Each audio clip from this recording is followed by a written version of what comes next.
Donc on va aborder la suite de notre programme concernant l'éclairage urbain. Donc je m'étais arrêté en plein milieu des objectifs, je vais continuer.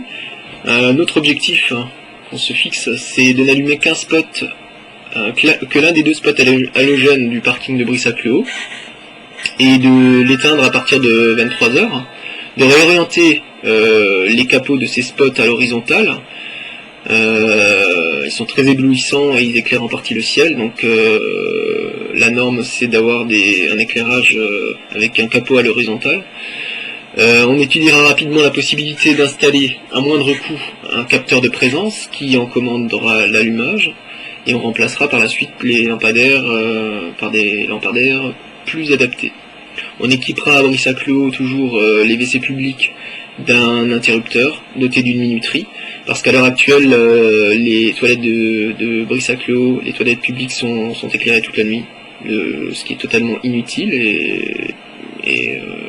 et d'un autre côté on réévaluera l'entretien ménager de ces toilettes pour pas ternir l'image du village, parce qu'il y a beaucoup de randonneurs, de touristes, de pèlerins qui passent et qui peuvent éventuellement les utiliser. D'ailleurs on pourrait envisager une signalisation pour que ces toilettes puissent être utilisées. On se propose dans la même zone géographique autour de ces toilettes de réfléchir au destin du transformateur au pyralène qui se situe à ce niveau-là, parce que le pyralène est un produit extrêmement dangereux pour l'environnement, et donc il faut réfléchir à ce qu'on va en faire, et il faudra s'en débarrasser et le remplacer par la suite. On se propose de supprimer l'éclairage injustifié hors agglomération et de n'allumer qu'un lampadaire sur deux, ou de les éteindre selon le cas, dans les rues très peu passantes.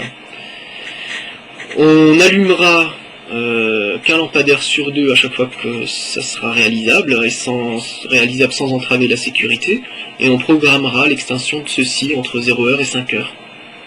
On chiffrera les économies réalisées sur la facture d'électricité de la commune grâce aux premières mesures prises, et on épargnera celles-ci pour les réinvestir dans le plan de financement de modernisation de l'éclairage public.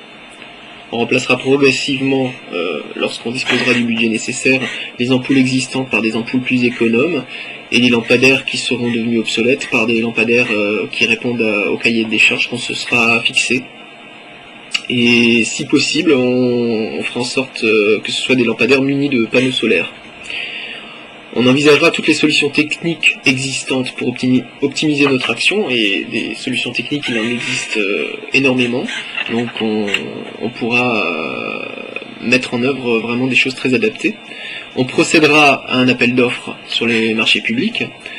On procédera aussi à des opérations test afin de vérifier la validité de nos projets et de les réajuster si c'est nécessaire. On réalisera aussi une opération de communication pour expliquer notre projet à la population brissagole. Et donc les nouvelles économies réalisées seront chiffrées et réinvesties dans la poursuite de ce plan de modernisation. Alors ce qui est à noter, c'est qu'au terme de ce plan de modernisation, les installations qu'on aura réussi à mettre en place et les actions qu'on aura réalisées seront à l'origine d'économies en comparaison au budget actuel qui est alloué à l'éclairage, à l'électricité pour l'éclairage urbain, et donc ces économies seront en fait réinvesties dans un nouveau poste budgétaire. Donc c'est aussi finalement une excellente façon de trouver des fonds pour les investir dans d'autres projets de la commune. Voilà, vous avez rendez-vous avec nous sur la prochaine vidéo. Je vous remercie et je vous dis à bientôt.